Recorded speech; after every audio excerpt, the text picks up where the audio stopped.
it's the same. I am the cooker. I am the chef. Yes, I cook. I feel like they're turning anybody they can into Swedish meatballs, even if they're not Swedish. This video is called I Became the Dominant Cannibal Faction in Kenshi. Let's do it. I have searched long and hard for the moral justification to create an openly cannibalistic society, and I think I've finally found it. Yo. You see, in my spare time, I like to take strange and exciting combinations of prescription medication while browsing Wikipedia. What? That's when I came across this quote, "Property is theft." What a grand and intoxicating idea. The implications of this are far-reaching. For example, if all property is theft, then you don't really have any right to own anything, including but not limited to your own flesh. What's yours is mine, if only I take it, and especially if I eat it. By exercising this disingenuous form of mental gymnastics, we can finally become not only cannibals, but morally virtuous people in the process. Simply amazing. However, there is one problem. There are already a lot of cannibals in Kenshi, and I've just decided they're the bad kind of cannibal. Our goal? Become the dominant man-eating faction in Kenshi. Guys, there are good cannibal and bad cannibal. It's all... And then there's ChaCha. Tribal warfare and weaponized cannibalism. Let's begin. Here we are, a gaggle of would-be people eaters with nothing but a dream and an insatiable appetite. The first thing we need to take care of is securing some kind of food source. However, the typical Kenshi cuisine won't do. We need human flesh. The key to acquiring this item, whether it be in Kenshi or in real life, is to prey upon members of society who are physically or mentally incapable of stopping you from repossessing their internal organs. Typically, as the player, that would be us, but there is one faction even more pathetic than Reggie's man-lovers, the Hungry Bandits. Is this some kind of, like, initiation club? Set out at once to locate and consume them. After an extensive period of aimless wandering, we managed to locate a small herd of bandits, which we subsequently engaged in combat. This is important not only to feed ourselves, but to train our combat skills, thus allowing us to climb to a higher position on Kenshi's food pyramid. We fought for some time, and after creatively rearranging their skeletal structure, we managed to render 3 bandits unconscious. All we have to do now is open their inventory and withdraw a lethal amount of human flesh. As far as food goes, this isn't much, but then again, I'm not sure what I was expecting from a gang known primarily for their own starvation. Now listen, I love chasing down and eating the homeless as much as the next guy. I'm sorry, repeat that statement again. I like chasing down the homeless and eating them just as much as the next guy. What a quote. I'm talking about the Cannibal Plains. We set off on our journey northward to our ancestral homeland. Upon arriving, we were greeted by a gang of hostile cannibals that had new and compelling ideas about dismembering us. However, I wasn't interested in that, so I led them into a squad of tech hunters who massacred them entirely. We managed to acquire some decent loot from this encounter. Armor, weapons, edible necklaces made of human ears, and of course, we were also able to remove their heads. This kills the cannibal. Word to a fishing village where I sold the shopkeeper no less than 35 decapitated heads. I don't know why she kept buying them or what she's using them for, but until the police get involved, I'm just going to keep taking the money. We spent the night here recovering from some wounds while listening to the near constant screams of agony echoing across the open plains. Oh, you pound fan! Up the eye, your talk! Peaceful, really. Now, of course, we all know that there is absolutely nothing wrong with a diet of human ears. However, the refined man knows where the real nutrition is. It's in these bad boys. The Department of Agriculture doesn't want you to know this, but a single human limb can contain as much as 90 nutrition. If we want to have any hope of creating cannibal utopia, we're going to need a lot of limbs. We need a lot of limbs. We just need some kind of meat processing plant capable of harvesting them. It took us a few days to gather the necessary resources, and a lot of people had to die, but eventually we were able to start a base. Does this put perspective into a wing guy or a thigh guy? You know, if the best source of meat are the limbs. Hey, save me a thigh. Our base is pretty modest. Just a dilapidated shack, really, with an industrial potato peeler inside, but it's a good start. The nice thing about this biome is that you can't go more than 5 feet without encountering a dead body, and so production was well underway. After only a few hours, we had already produced dozens of limbs. My goal at this point was to stockpile as much nutrition as possible to last us for the rest of the challenge, but eventually we ran out out of dead bodies, and so we had to turn to the more lively ones. Despite our fierce appearance, we are still fairly weak, and we certainly can't defeat other cannibals yet. However, we can harass the innocent, specifically the holy farmers. Every day we travel south to hunt holy farmers, and every night we eat them and throw away the spare parts. For the most part, they don't put up much of a fight. In fact, their only defense mechanism seems to be the ability to undergo extreme rigor mortis while still being alive. Personally, I find their impression of Tetris blocks to be rather unsettling, so maybe this tactic is working. Regardless, our harassment of the peasantry has caused the holy nation to become hostile to us. This gives us about a 40% chance of being enslaved and crucified, but a 100% chance of never having to go to prayer day ever again. That's a risk I'm willing to take. Now, with a surplus of food, we are finally in a position where we can start vying for control of the cannibal plains. But what does that mean exactly? How can we supplant the current cannibal factions and establish our dominance? Well, the cannibal leadership is composed of the mighty Canhead, the Meat Lord, and the Grand Cannibal Wizard. Can defeat and cannibalize each of these public figures, their armies will have no choice but to recognize us as the alpha cannibals and submit to our authority. But if we want to stand any chance of accomplishing this, we're going to need to expand our roster. This guy! I am the cooker, I am the chef. I'm the... No, where's the short? I am the cooker, I am the chef. I am cooking, I am the cooker.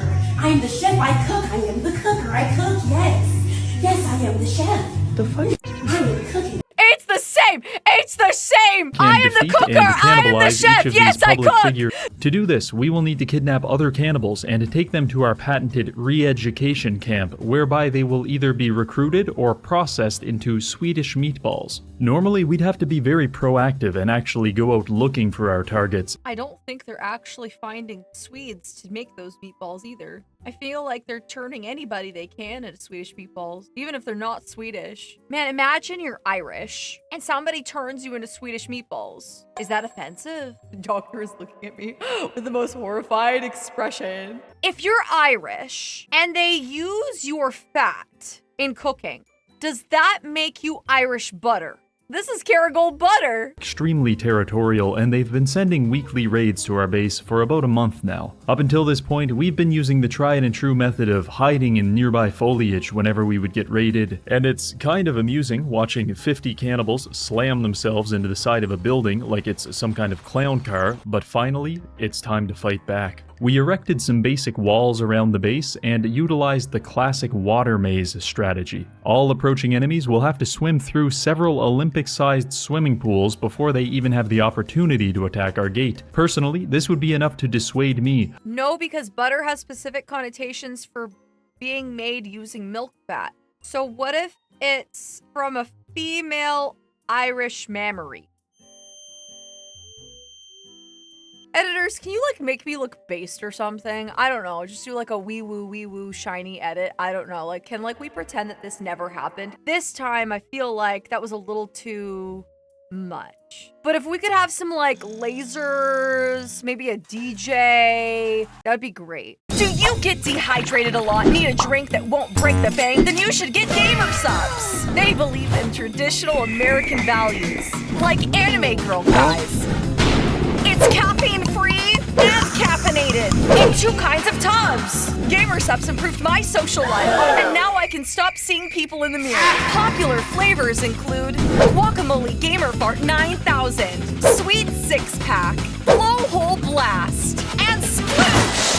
Use discount ChaCha at checkout for 10% off. Stay hydrated, stay hydrated, stay hydrated. I've also mounted several high-powered laser rifles to the ramparts, which we will use to scorch and vaporize our enemies on approach. This will make their swim considerably less enjoyable. You might think it's kind of weird that a group of illiterate tribesmen have laser turrets, but it was surprisingly easy to research. I'm morbidly curious to see how these doughy little bastards stand up to space-age technology. We built 6 of these turrets, and we didn't have to wait long until a local cannibal faction decided to investigate. It's now time to set our phasers to cannibalism. Paddling their way through the maze, but little did they know they were entering the only laser light show with a 100% What, the video go get the cool laser light show to save the video. Mortality rate. Our lasers began ripping their ranks apart, and it didn't take long before we had over 20 enemy cannibals in various stages of decomposition all throughout our pool. Why do they all have lightsabers? Are they all Sith? Fish out a couple live ones and nurse them back to health. We repeated this process every couple of days. More attacks, more meat, more recruits, more turrets, rinse and repeat. After a few weeks, we managed to bolster our numbers to 20. Personally, 20 is my upper limit, because manually feeding this many people makes me wish I was born in the Congo, where all I'd have to worry about is drinking brown water and avoiding landmines. The base is really shaping up though. We've managed to stockpile a fairly impressive amount of human limbs, and we're even branching out into the fine dining experience. No longer will our men be subjected to eating chunks of raw meat like some kind of wild animal, because now Chef Thumb Thumb is cooking up a wide selection of the finest delicacies in all of Kenshi. Eyeball soup, severed finger fries, and of course, human skin. Just your average British cuisine really, but it's all happening here at... No, he's right. He's right. He's right. Apart from that, we also began some basic weaponsmithing. By manufacturing our own weapons and armor, we can provide ourselves a very unique advantage over all those naked savages out there. You may be wondering how we've managed to finance all this base development. After all, the local merchants typically look down on using human limbs as currency. The answer is simple: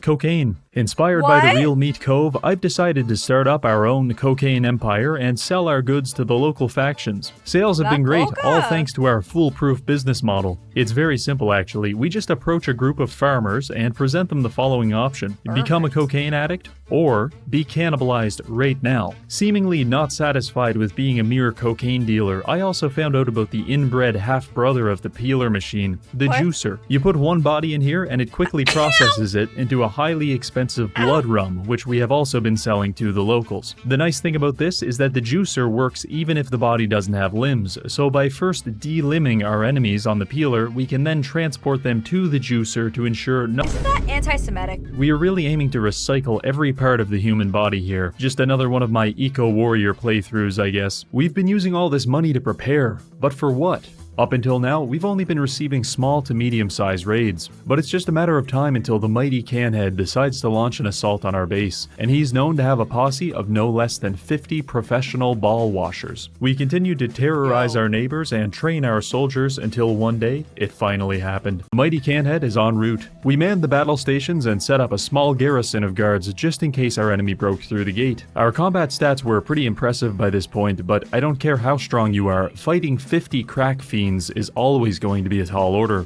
Actually, no, that was pretty easy.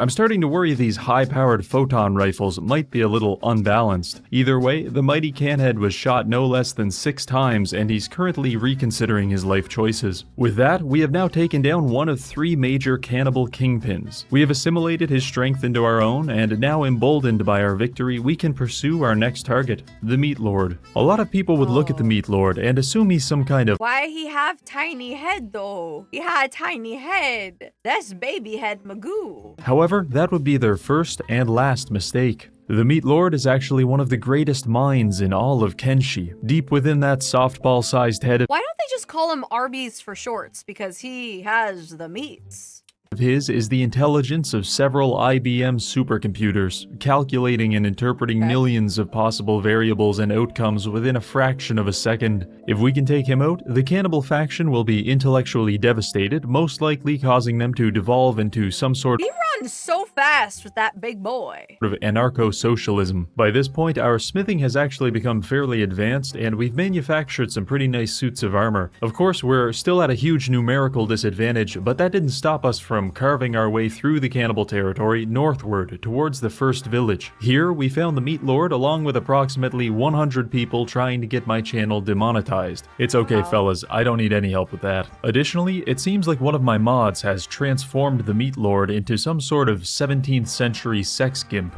Very interesting. However, sex gimp or not, I still have to eat him. Just for fun, I decided to try a frontal assault. In hindsight, I've decided this was a bad decision. Now revitalized through the powers of save scumming, we are prepared to take a more nuanced approach. There's literally no way we can fight all these goddamn mongoloids head to head, so instead, I've decided to adopt the playstyle of the extraterrestrial, which is to say we abduct people and shove things up their ass until they die. Now What? look, abducting people is hard enough these days with all these laws and self-defense classes, but it's practically impossible when your targets have coalesced into some sort of omnipotent biomass. And that's exactly what we're dealing with here. They have eyes everywhere. Sorry, I was instantly thinking, oh, they're kidnapping all of those people and putting them over their shoulder and taking them into the next, like, village over. And I'm thinking, oh, it's like 7 brides for 7 brothers. Except 7 brothers with 7 brothers. And they're putting stuff up their buttholes. Sneaking up on them just isn't working, so I've decided to create a honeypot. I would approach the cannibals with a lone female character, perform a traditional tribal mating dance, and then lead 4 to 5 enemies away from the main group. I take them just around the corner, at which point my team of midget assassins launch themselves off the nearby ridge and incapacitate our enemies. Then it's off to horny jail for these young fellas. It took us a week, but slowly, night by night, we managed to whittle down the cannibal numbers to... Tell me about those sobbing women.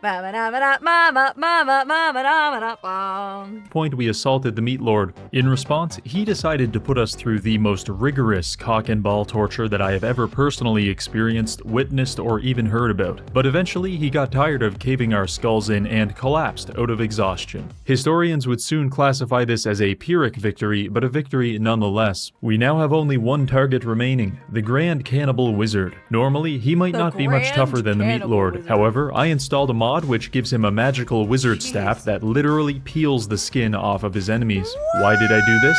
Well, masochism, it's a funny thing. He's over here peeling them like grapes. Regardless, I've come to some difficult conclusions. We are not strong enough, and since we can't afford to increase our numbers, our society will need to evolve into a more militarily capable form. There's a lot of options in Kenshi. We could become a gang of kung fu masters, crustacean crusaders, or even the YT-1300 Millennium Falcon. However, our decision would ultimately depend on the enemy we're fighting. So what exactly is the apex predator of illiterate tribespeople? Well, I spent some nights researching this, and that's when I realized it's the British colonial army. After weeks of research and development, I managed to transform our cannibals into a small battalion of musket-wielding colonials. We even have cavalry.